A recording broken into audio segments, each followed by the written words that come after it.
সন of Sardaar 2 না? হ্যাঁ, সন of Sardaar 2 এর ট্রেলার আজকে বেরিয়েছে এবং সেটাই আমি ভাবছিলাম যে বাজি কবি হাসবি লিয়ে কে করো, কোথায় হাসবো? হাসবোটা কোথায়? কেন? এরকম ধরনের সিনেমা আর এই বিশেষ করে বলিউডে একটা জিনিস, এই পাঞ্জাবিদের প্রতি এত ভালোবাসা কেন? সবার প্রতি ভালোবাসা থাকার দরকার, কিন্তু এত ওভারডোজ অফ পাঞ্জাবি এলিমেন্ট কেন থাকবে? গানে হোক, কালচারে হোক। আর এইটা সিনেমা দেখে দেখে কোনো দিক দিয়ে মনে হচ্ছে এটা একটা বলিউডের সিনেমা, একটা পাঞ্জাবি সিনেমাই মনে হচ্ছে ওরকম ধরনের। তো আলাদা করে কি ডিফারেন্স থাকলো সেখানে? পাঞ্জাবি প্রীতি মানে অতিরিক্ত প্রীতি কোনো জিনিসই কোথাও ভালো হয় না, এবং সেটা কিন্তু এই সিনেমাটার ট্রেলার সেটা প্রমাণ দিয়েছে। কোনো একটা জায়গা ভালো লাগছে না। সন অফ সর্দার পার্ট 1ই আমার এখনো পুরোপুরি ভালো লাগে না, পার্টস অ্যান্ড পিসেসে হয়তো কিছু কিছু জায়গা ভালো লাগে, সেরকমও না। তো পার্ট 2 তো এটা তো আরো জঘন্য, তো ডিরেক্টর তো ভালো ছিল, এটা তো আরো জঘন্য। মানে পাঞ্জাবি ডিরেক্টরকে নিয়ে আসা, মানে কেন এরকম ধরনের কাজ কেন? এতগুলো আর্টিস্টকে আনা হচ্ছে একটা জায়গায়, সঞ্জয় মিশ্রা নিজের মতো চেষ্টা করছে, যে কথাটা বললো ওপরে ফুলতে নিচে হো, ওই সমস্ত কথা এইসব বলে টুকটাক হাসি পাওয়ানো যায়।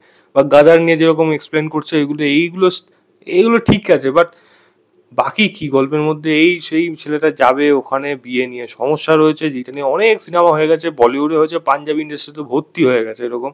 তো সেরকম ধরনের গল্প এখানে তুলে আনছে, তো কোথায় ডিফারেন্স থাকলো এখানে? আমার এই সিনেমা নিয়ে একদম ভরসা নেই। না অজয় দেবগনকে ভালো লাগছে, না অজয় দেবগনকে আগের পার্টে খুব একটা ভালো লেগেছিল, এখন তো আরো ভালো লাগছে না, এবং মৃণাল ঠাকুর সাথে একেবারেই মানাচ্ছে না।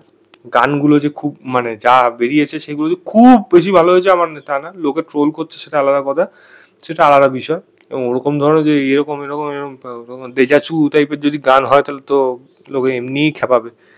এবং বাকি যদি এই সিনেমার কমেডি নিয়ে বলি, কমেডি আমার খুব একটা ভালো লাগছে না। শুরুটা যে ওটা কি ছিল আমি বুঝলাম না, মানে হঠাৎ করে কেন হলো ওরকম, মানে মাথার উপর দিয়ে বেরোচ্ছে এটা কেন?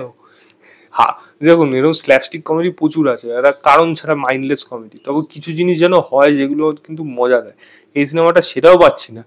মানে মানে যেগুলো হওয়ার কথা না, এরকম অনেক সিনেমা রয়েছে, এবং সার্কাস রয়েছে, হাউসফুল 5 রয়েছে রিসেন্ট টাইমের মধ্যে।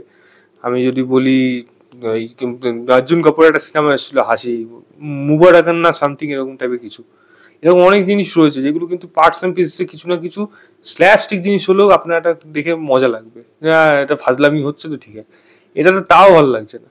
তো কি ভালো লাগবে সিনেমা? এই সিনেমাটা একটাই ব্র্যান্ড ভ্যালুর জন্য চলবে, যদি এটা মানে সিকুয়েল হিসেবে, মানে ফ্র্যাঞ্চাইজি সিনেমা হিসেবে, সেই হিসাবেই লোকে দেখবে। আদারওয়াইজ এই সিনেমা কিন্তু মুখ থুবড়ে পড়বে যদি লোকে প্রথমেই রিজেক্ট করতে শুরু করে। দেখা যাক, পাঞ্জাবে হয়তো এরকম ধরনের সিনেমা চলবে, তাদের জন্য ঠিক আছে, বাট অ্যাটলিস্ট আমার কাছে না।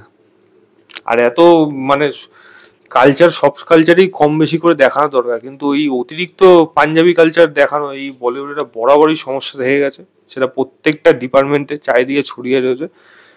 এটা দেখতে ভালো লাগে না, খুবই অড লাগে, অ্যাবস্ট্রাক্ট লাগে। যাই হোক, আমি লিঙ্কটা দিয়ে রাখছি, কি বলবো সেটাও বুঝতে পারছি না। যাই হোক, লিঙ্কটা দিয়ে রাখছি, আপনারা চাইলে দেখুন, না হলে ইগনোর করুন, আপনাদের ব্যাপার।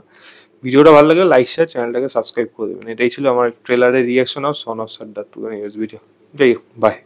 বলার কোনো শব্দই নেই।